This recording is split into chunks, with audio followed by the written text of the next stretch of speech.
Good morning everyone, welcome to my channel. तर मी तुम्हाला मागच्या वेळेत म्हटलं होतं की आपण एक वेगळा विषय घेऊन नवीन व्हिडिओमध्ये भेटूया. तर आजचा विषय आहे होम स्कूलिंग.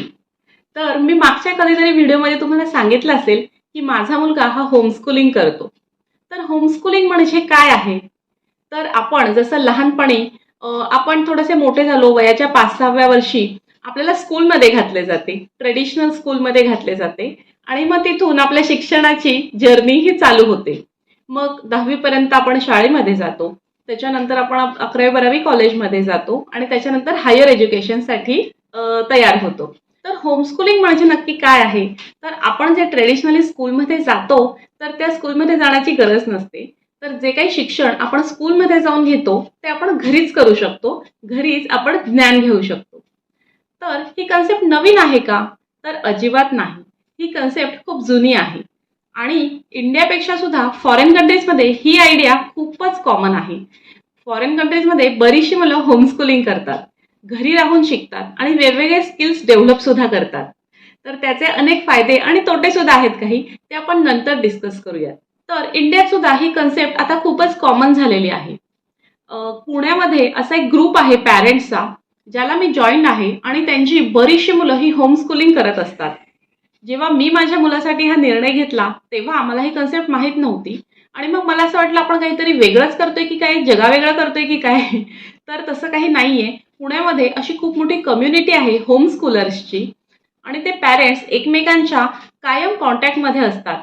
काही थॉट्स शेअर करतात आणि त्यांचे मीटअप होतात, गेट टुगेदर होतात आणि त्याच्यामध्ये त्यांची मुलंही एकमेकांना भेटतात आणि काही फन ॲक्टिव्हिटीज करतात किंवा कुठेही असं काही क्रिएटिव्ह करण्यासारखं असेल तर पॅरेंट्स दुसऱ्या पॅरेंट्सला इन्फॉर्म करतात. तर आमचा असा एक व्हॉट्सअप ग्रुप आहे आणि त्याच्यामध्ये आम्ही सतत एकमेकांच्या कॉन्टॅक्टमध्ये असतो. तर असे वेगवेगळे एज्युकेशनल काही सेमिनार्स असतील किंवा काही स्किल्स डेव्हलप करायचे क्लासेस असतील, काही वर्कशॉप्स असतील, तर ते आम्ही एकमेकांना इन्फॉर्मेशन देत असतो आणि आम्ही आमच्या मुलांना घेऊन जात असतो. त्यांनी काय होतं, मुलांचा सर्वांगीण विकास होतो आणि मुलंही आमची एकमेकांच्या कॉन्टॅक्टमध्ये राहतात. तर होमस्कूलिंगच्या मुलांना कुठलाही बोर्ड फॉलो करण्याची गरज नसते.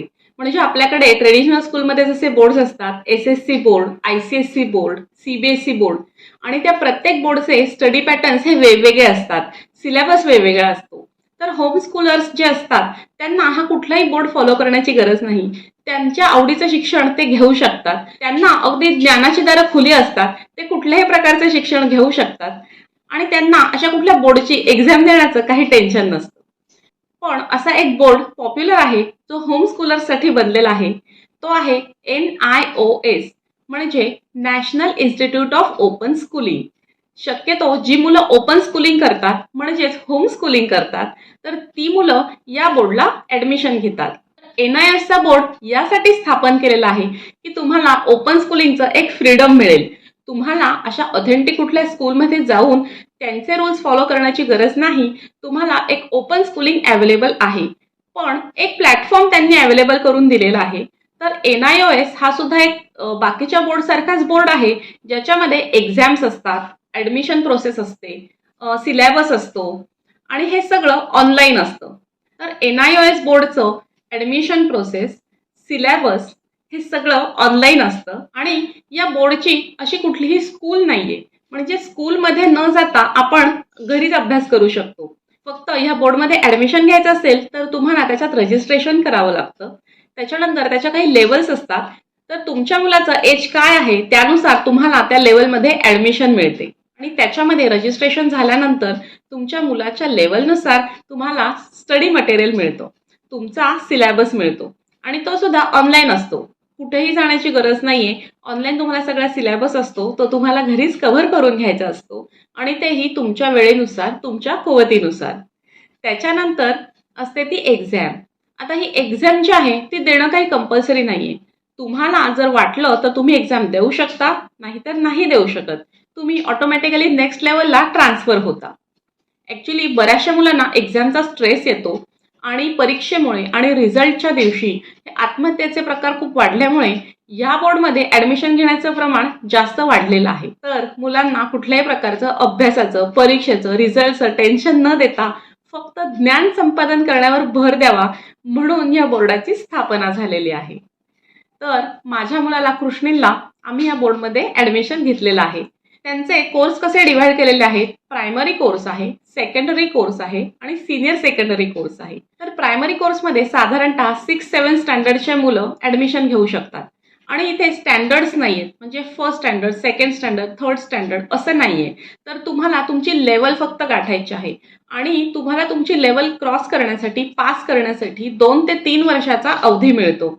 म्हणजे आपल्याला जसं फर्स्ट स्टँडर्डमधनं सेकंड स्टँडर्डमध्ये जाण्यासाठी पूर्ण वर्षभर अभ्यास करावा लागतो, एक्झाम द्यावी लागते आणि मग आपण त्याच्यामध्ये पास झालं की we will shift to next standard.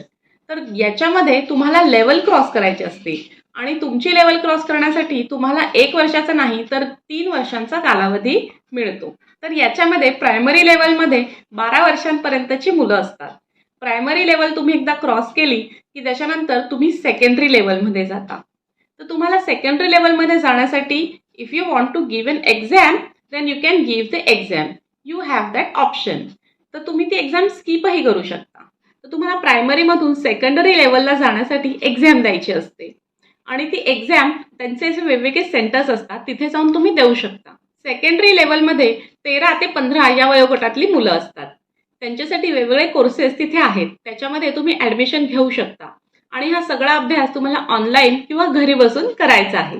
आणि त्याच्या पुढचा कोर्स आहे सिनियर सेकंडरी लेवल. तर 15 वर्षानंतर तुम्ही या कोर्समध्ये ॲडमिशन घेऊ शकता. याच्यामध्ये तुम्हाला कशामध्ये स्पेशालिटी करायची आहे ते सब्जेक्ट्स तुम्ही चूज करू शकता. या प्रत्येक लेवलमध्ये तुम्हाला असं ऑप्शन आहे की तुम्ही तुमचे सब्जेक्ट चूज करू शकता. म्हणजे मुलांना एखाद्या सब्जेक्टमध्ये इंटरेस्ट नसेल तर तो ते स्किपही करू शकतात, त्याचं फ्रीडमही मुलांना मिळतं. जसं आपल्या ट्रेडिशनल स्कूलिंगमध्ये त्यांना सगळ्या विषयांचा अभ्यास करावाच लागतो. तर मला असं वाटतं की हा खूपच लिमिटेड अप्रोच आहे अभ्यासाविषयी. कारण जर एखाद्याला सायन्समध्ये इंटरेस्ट असेल तर कदाचित त्या मुलाला लँग्वेजेसमध्ये इंटरेस्ट नसेलही. तर हा कोर्स असा डिझाईन केला आहे की तुम्ही तुमचे सब्जेक्ट्स चूज करू शकता, पण त्याच्यामध्ये तुम्हाला मिनिमम 5 सब्जेक्ट्स घ्यावे लागतात आणि 1 किंवा 2 लँग्वेजेस घेता येतात. मग लँग्वेजेस तुम्ही तुमच्या चूज करू शकता. आणि हे जे कोर्सेस आहेत ते फक्त इंग्लिश मिडियममध्ये नसून ते तुमच्या लोकल लँग्वेजमध्ये सुद्धा तुम्ही करू शकता. इंग्लिश मिडियममध्ये सुद्धा करू शकता आणि हिंदी मिडियममध्ये सुद्धा करू शकता. असे वेगवेगळ्या लँग्वेजमध्ये हे कोर्सेस अवेलेबल आहेत. तर हे जे काही त्यांचे कोर्सेस आहेत त्याचं सगळं स्टडी मटेरियल हे ऑनलाईन अवेलेबल असतं. जेव्हा तुम्ही रजिस्ट्रेशन करता तुमच्या मुलाचं आणि ॲडमिशन घेता NIS बोर्डमध्ये, तेव्हा तुम्हाला एक रजिस्ट्रेशन नंबर मिळतो आणि मग तुम्ही केव्हाही त्यांच्या वेबसाईटवर जाऊन लॉग इन करून तुमचं स्टडी मटेरियल डाउनलोड करून घेऊ शकता. सगळं जे काही तुमचा सिलेबस आहे तो ऑनलाईन त्यांच्या वेबसाईटवर अवेलेबल असतो. तर OBE म्हणजे ओपन बेसिक एज्युकेशन. तर त्या अंडर्सही त्यांच्या लेवल्स आहेत. तर लेवल A, B आणि C अशा त्यांच्या लेवल आहेत. तर लेवल A मध्ये 7 वर्षांपर्यंतची मुलं ॲडमिशन घेऊ शकतात. म्हणजे आपलं ट्रेडिशनल स्कूलिंग म्हणायचं झालं तर 3rd स्टँडर्डपर्यंतची मुलं त्या लेवल A मध्ये ॲडमिशन घेऊ शकतात. लेवल B मध्ये 5th स्टँडर्डपर्यंतची मुलं ॲडमिशन घेऊ शकतात आणि लेवल C मध्ये 8th स्टँडर्डपर्यंतची मुलं ॲडमिशन घेऊ शकतात आणि त्याच्यानंतर ते नेक्स्ट कोर्सला ॲडमिशन घेऊ शकतात. तर अशी त्यांची एज्युकेशन सिस्टीम बनलेली आहे. आता त्यांचं सगळं स्टडी मटेरियल हे ऑनलाईन आहे हे मी तुम्हाला सांगितलं. तर या ऑनलाईन स्टडी मटेरियल बरोबरच त्यांचे वर्कशीट सुद्धा आपल्याला ऑनलाईन बघायला मिळतात. तर त्यांच्या वेबसाईटवर गेलं तर त्यांचे study material, worksheets, e library, E resources, e books, E journals, E database, E magazines अशा सगळ्या हेडिंगच्या अंडर त्यांचं सगळं मटेरियल अवेलेबल असतं. तर त्यांची डिजिटल लायब्ररी सुद्धा आपल्यासाठी ओपन असते आणि त्या डिजिटल लायब्ररीच्या under e books, E journals, worksheets, magazines हे सगळ्या गोष्टी आपल्याला अवेलेबल असतात. त्याचबरोबर त्यांच्या स्टडी सेंटरची सुद्धा लिस्ट आपल्याला दिसते. म्हणजे तुमच्या मुलाला घरी बसून अभ्यास होत नसेल तर तो जवळच्याच एखाद्या स्टडी सेंटरमध्ये जाऊ शकतो. पुण्यात त्यांची बरीचशी स्टडी सेंटर्स अवेलेबल आहेत आणि त्या स्टडी सेंटरमध्ये तुम्हाला ट्युटर सुद्धा मिळतो. म्हणजे तुम्हाला एखादा सब्जेक्ट अवघड जात असेल आणि तुमच्याकडून अभ्यास होत नसेल तर मग तुम्ही त्या ट्युटरला काही फी देऊन तुम्ही तो ट्युटर अपॉइंट करू शकता आणि मग त्यांच्याकडून नॉलेज घेऊ शकता. आणि स्टडी सेंटरमध्ये तुमच्याच वयाची बाकीची मुलंही असतात आणि त्यांच्याबरोबर तुम्ही अभ्यास करू शकता. तर NISचं जे मेन सेंटर आहे ते कोथरूड येथे अवेलेबल आहे आणि स्टडी सेंटर्स तर बऱ्याच ठिकाणी आहेत. तर याच्यामध्ये माझा मुलगा हा 11 वर्षांचा आहे आणि तो लेवल Bचा अभ्यास करतो. त्याच्यामध्ये त्याचे सब्जेक्ट्स आहेत EVS. EVS मध्ये त्याला SST आणि सायन्स म्हणजे आपलं ट्रेडिशनल सायन्स आणि सोशल स्टडीज ज्या हिस्ट्री जिओग्राफीच्या गोष्टी आहेत तर त्या सुद्धा EVSच्या अंडरच त्याला शिकायला मिळतात. त्याच्यानंतर मॅथ्स हा सब्जेक्ट आहे, इंग्लिश हा सब्जेक्ट आहे आणि बेसिक कम्प्युटर हा सब्जेक्ट आहे त्याला. तर त्याला त्याच्या कोर्सनुसार सगळं स्टडी मटेरियल हे अवेलेबल आहेच वेबसाईटवर, त्यानुसार तो अभ्यास करतो. आणि मॅथ्समध्ये खूप साऱ्या वर्कशीट्स ऑनलाईन अवेलेबल आहेत, त्या तो सोडवतो. त्याच्यानंतर लिटरेचरमध्ये त्यांचं असं स्पेसिफिक काही नाहीये की हिंदी किंवा मराठी किंवा तुमचे जे लोकल लँग्वेज आहे त्याचा अभ्यास करण्यासाठी तुम्ही स्पेसिफिक बुक्सच वाचली पाहिजेत. तर त्यांच्या म्हणण्यानुसार तुमच्याकडे खूप सारं साहित्य अवेलेबल आहे, तर त्याच्यापैकी तुम्ही कशाचाही अभ्यास करू शकता. आणि त्यांचं बरंचसं लिटरेचर हे ऑनलाईन सुद्धा अवेलेबल आहे त्यांच्या वेबसाईटवर, तर त्याचा तुम्ही अभ्यास करू शकता.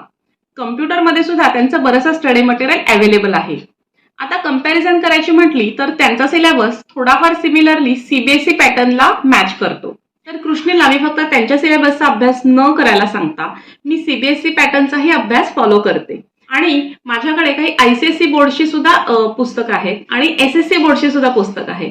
म्हणजे एका वेळी तो 4ही बोर्डचा अभ्यास करतो आणि थोड्याफार प्रमाणात सिमिलरच गोष्टी असतात, त्याच्यामुळे त्याचा सगळ्या प्रकारे अभ्यास होतो. आणि मंडे टू फ्रायडे मी त्याला काही सब्जेक्ट्स डिवाइड करून दिलेले आहेत त्याप्रमाणे तो अभ्यास करतो. आणि सॅटर्डे संडेला मॅथ्सच्या वर्कशीट सोडवतो आणि मग त्याच्यावरनं मला कळतं की त्याचा किती अभ्यास आठवड्याभरामध्ये झालेला आहे. आता कृष्णीलचं ऍडमिशन आम्ही इंग्लिश मीडियममध्ये घेतलेलं आहे, पण तसंच तुम्ही तुमच्या कुठल्याही लोकल लँग्वेजमध्ये सुद्धा ऍडमिशन घेऊ शकता. हिंदी मीडियम सुद्धा त्यांचं अवेलेबल आहे, मराठी मीडियम सुद्धा अवेलेबल आहे.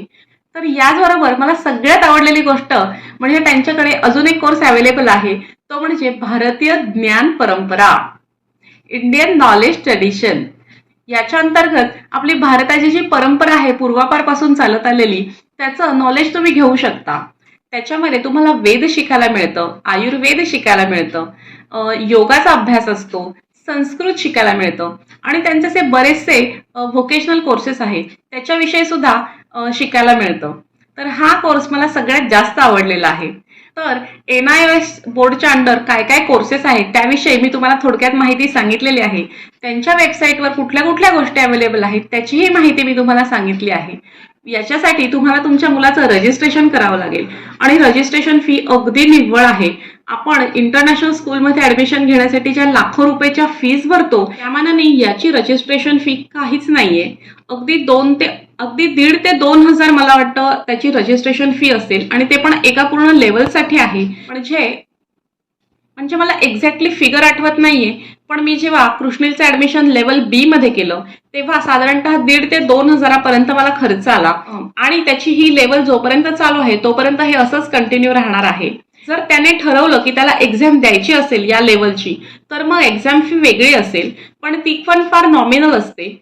आणि त्याच्यानंतर पुढच्या लेवलची फी ही वेगळी असेल, ती पण काहीतरी नॉमिनलच असेल. म्हणजे 5,000च्या आतमध्येच या सगळ्या गोष्टी होऊन जाणार आहेत. बाकीच्या स्कूलिंगचं कम्पेअर करता हा ऑप्शन फारच चीप वाटतो मला.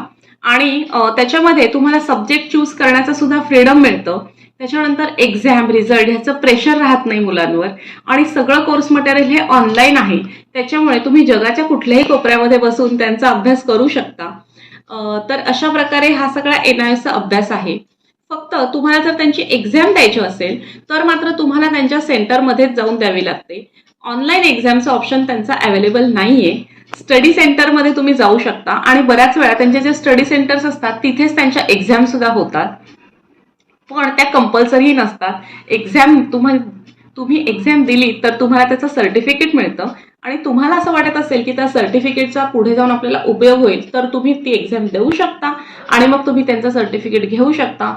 पण तुमच्या पाल्याला नेक्स्ट लेवलला घालायचं की नाही हे ठरवण्यासाठी ते कुठली एक्झाम घेत नाहीत. ते तुम्हाला तुमचं ठरवायचं आहे की आपल्या पाल्याचा एवढा अभ्यास झालेला आहे आणि आता त्याला पण नेक्स्ट लेवलला घालू शकतो, हे तुम्ही पालकच ठरवू शकता. कुठलंही स्कूल आणि कुठलेही टीचर यांना काही हक्क बनत नाही की तुमच्या पाल्याची किती क्षमता आहे पुढच्या वर्गात जायचं की नाही याची.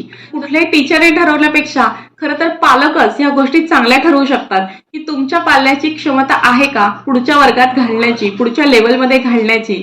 आणि तेच फ्रीडम तुम्हाला NIOS देत आहे. तर त्याच्यामुळे मी बेसिक इन्फॉर्मेशन याची दिलेली आहे. पण तुम्हाला जर तुमच्या पाल्याला NIOSचं ऍडमिशन घ्यायचं असेल किंवा तुम्ही होमस्कूलिंगचा विचार करत असाल तर मला या व्हिडिओच्या कमेंटमध्ये नक्की सांगा. मी मला जमेल तेवढी नक्की तुम्हाला इन्फॉर्मेशन देण्याचा प्रयत्न करेल, तुम्हाला हेल्प करण्याचा प्रयत्न करेल. तुम्हाला जर काही रजिस्ट्रेशन विषयी विचारायचं असेल किंवा अजून डिटेलमध्ये अजून काही विचारायचं असेल तर तुम्ही मला कमेंटमध्ये विचारू शकता. मी नक्कीच तुम्हाला हेल्प करण्याचा प्रयत्न करेल. तर तुम्हाला NIOS विषयी मी इन्फॉर्मेशन सांगितली, पण मी माझ्या मुलाला होमस्कूलिंग का करवतीये किंवा का या NIOS मध्ये ऍडमिशन घेतली तर ते मी तुम्हाला पुढच्या व्हिडिओमध्ये सांगेल. कारण आज जर या व्हिडिओमध्येच मी कंटिन्यू केलं तर व्हिडिओ खूप लांब होऊन जाईल. तर आपण भेटूया पुढच्या व्हिडिओमध्ये, ज्याच्यामध्ये होमस्कूलिंगचं महत्त्व मी तुम्हाला पटवून देणार आहे. चला तर मग आपण भेटूया पुढच्या व्हिडिओमध्ये होमस्कूलिंगचा विषय घेऊन. आणि माझा आजचा व्हिडिओ तुम्हाला आवडला असेल तर माझ्या चॅनलला नक्की लाईक करा, शेअर करा आणि सबस्क्राईब करा. Bye everyone.